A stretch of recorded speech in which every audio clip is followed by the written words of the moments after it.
Good evening. I just came home from hanging out with my friend Tash. We signed up for the gym. So Natasha and I signed up for the gym and now we're stuffing our face. So yeah, updates. I've been doing a lot of writing. I've been trying to finish A House at the Bottom of a Lake by Josh Malerman. So yeah, I went to the gym for the first time in about 3 months today. And I'm very sore. What I'm trying to do is, because the gym used to make my brain feel a little better, I'm hoping to go to one of those like gym classes. I need to like get out of the house. I need to force myself to do stuff, because otherwise I just spend way too much time inside my own head and it's not good for me. And I need to get out of this funk because I don't feel good at all, ever. Oh, I totally forgot. I finished Crimson Bound by Rosamund Hodge. I'm still in the middle of several books, as you can see by my nightstand, and there's a couple of books over there. As I sort of predicted in the last reading vlog, I didn't enjoy this one quite as much, just because there is a lot more action and the world is a lot bigger, and you all know I'm more of a character person, and it didn't help that I also didn't really enjoy the main character in this one. Rochelle, she's a very cold-hearted assassin type character, even though she's not an assassin, she's a soldier, so she has that like stoic personality that I'm just not into. I think I read Katniss Everdeen and that was enough for me. I'm not into those types of characters. I know a lot of people love those types of female characters, and I'm not saying that I don't enjoy reading about badass women, but I'm more into badassery in different sense. I'm just not into reading like about battle and political drama and all that stuff, I guess. Anyway, I gave the book a 3 out of 5 stars on Goodreads. I have also decided to listen to Dodie Clark's Secrets for the Mad memoir on audio, because you know I love listening to memoirs on audio, because especially if it's narrated by the writer, it just makes me feel like someone is telling me their life story, and that makes me feel somewhat nostalgic, I guess. Remember that one day you will look back on the time you are in right now with that same sensation of yearning.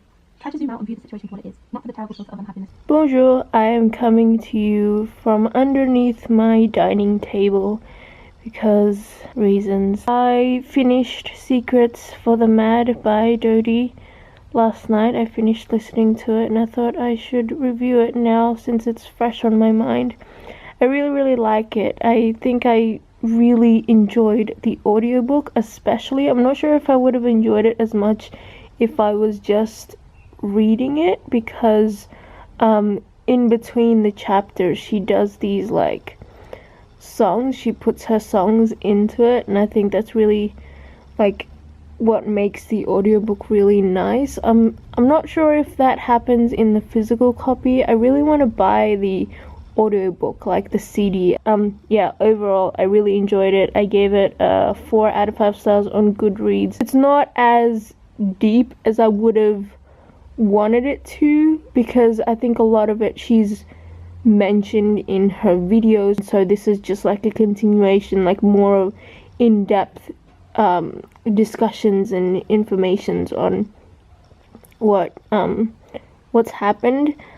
So I would have wanted more stories. I would have wanted just more content in general. And then after that I wanted to listen to another audiobook. I'm listening to Princess in Love, which is the 4th book in the Princess Diaries series. I think I read the first 2 a couple of years ago, and I really like the audiobooks because it's narrated by Anne Hathaway, who plays Mia in the movie adaptation, and she's also a really good narrator. I think she has like a really good voice for it, so I'm enjoying that. It's really funny. I forgot how much I love Michael Moskowitz.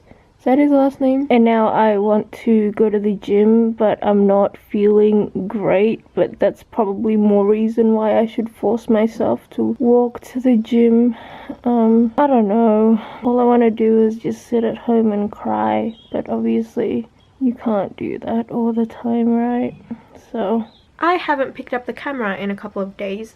I finished listening to the audiobook of the third book in the Princess Diaries, Princess in Love, and I didn't like it as much. I thought it rambled quite a bit, but I think that's just part of the series because it is like a 7-book series. But yeah, I didn't like it as much. I do really like Michael. I really liked the end of it. I wanted to do an update because I bought 2 things stationery related. I bought a new journal because the previous journal, let me just find it, the previous journal that I had started at the start of the year is this one, and it's filled with a lot of the stuff that I collected during my Europe trip. And I don't know why, but because this was such a high and I've been in such a low mood, I don't feel like mixing both of those emotions into this one, so I haven't been in the mood to write in this, so, which is why I decided to get a new one. And it's just a plain one. It's spiral bound, and I don't usually like spiral bound type stuff because I'm left-handed, but it was like the cheapest one there. And the other thing that I also got that I could kind of be creative with is this DIY paper book thing, and I think there's like a bunch of like, let me show you. I think there's like a bunch of stickers and like envelope-y type stuff that you can cut out and you can take out from this, which I think is going to be super exciting, and it's going to make my journal super I don't know, just add more texture to it. I've been doing a lot of writing. I'm actually surprised because I never usually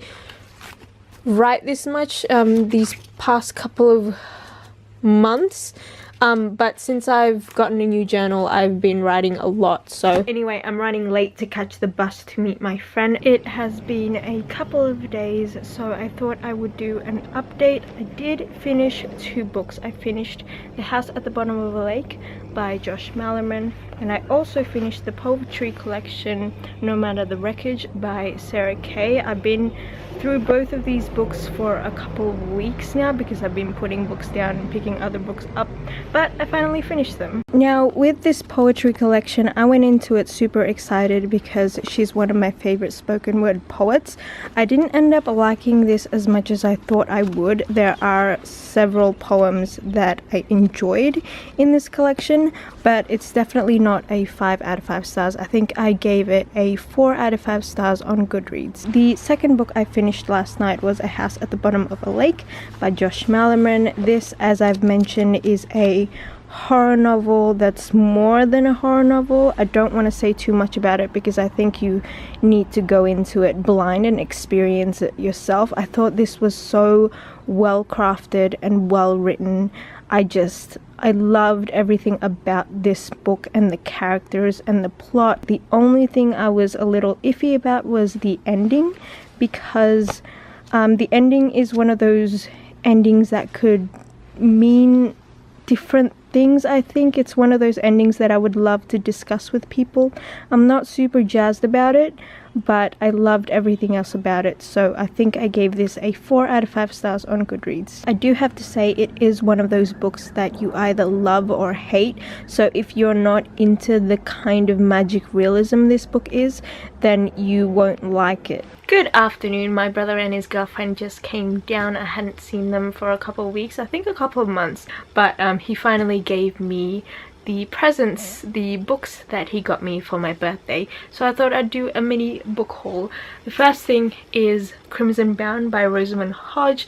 I recently read this. I just wanted my physical copy because I love her writing.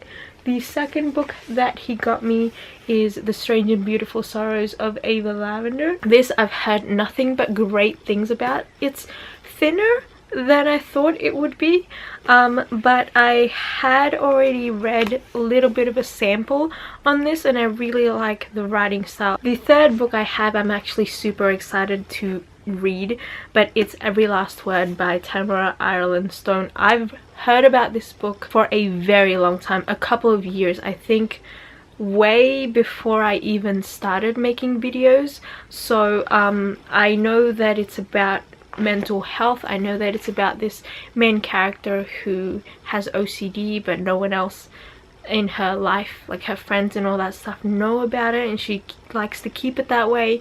And then she like joins like a poetry club or something. There's some spoken word slam poetry type element to this, which what originally drew me in, because I love spoken word poetry. The fourth book I got is Black Harvest by Anne Pilling. I heard about this book from Lex or Books and Quills. They recommended it for like creepy spooky type reads. The last book that he got me is Bird Box by Josh Malerman. I just recently finished A House at the Bottom of a Lake by Josh Malerman, and I've been wanting to pick this up because I've heard so many people rave about it, and I'm glad he also got me this cover. Actually, to be completely honest, I think my brother's girlfriend ordered all of these books for me. I'm glad she ordered me this cover because this is the cover that I wanted. This is, I think, the UK Australian edition. But anyway, more of a life update. I haven't been doing much. I've been applying for jobs still. Been watching a lot of Netflix. I've been watching Shameless US. I started watching it on Sunday, and it's one of those like mind-numbing type shows. It's just a lot of fun. It's kind of ridiculous. It doesn't really follow like a dramatic plot. It does have some drama elements in it, but for the most part it's just a lot of fun, and it's something that I just put in the background when I'm doing chores around the house or something. So that's been pretty good. But the book that I decided to pick up 2 nights ago is The Distance Between Us by Casey West. I know that I was going to focus my reading this month and these 2 reading vlogs that you've seen on books that I'm currently in the middle of, because I'm currently in the middle of several books. But I was just kind of in the mood for some light, cheesy, contemporary romance, and I'm not going to deny myself of that. So I picked this up. I thought I was going to hate it. I actually really like it. I'm up to page 182. And I'm almost done. I think I'm going to finish this tonight because I love it. I love the main character the most in this book than I have in any of her other books. I think this might be a runner-up to P.S. I Like You. Yeah, I'm going to finish this tonight. But the other thing that I wanted to do today was do a lot of writing, because it's almost July, which means it's almost Camp NaNoWriMo. And what I am planning to do this Camp NaNoWriMo is to do a detailed outline, and I've never done that before with any of the stories I've written. I've tried many times in the past, but I want to do a bunch of brainstorming before July, and like do scenes and like just word vomit everything I have in my head for this story that I have, so then in July I can kind of piece the puzzle together, if that makes sense. So that's probably what I'm going to do for the rest of the day. First off, please ignore my gross hair. I just walked to and from the gym. I'm exhausted, I'm all sweaty, and I just want to take a shower and wash my hair. But before I can do that, I thought I'd do a little update on The Distance Between Us by Casey West. I finished this last night, and as I already mentioned, I absolutely love it. I think I love it more due to the fact that I thought that I wasn't going to like it, and the closer I got to the very end, the more I realized that this reminds me a lot of Gilmore Girls in the whole class system and the economic kind of hierarchy and the rich and the poor. If Gilmore Girls was a lot more romancy and chick flicky.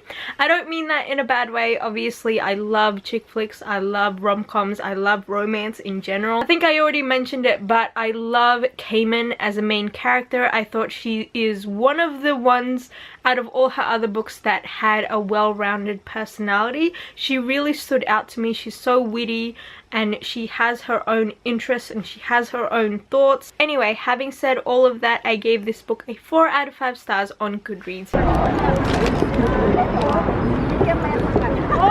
Oh, gitu. Oh, boleh juga.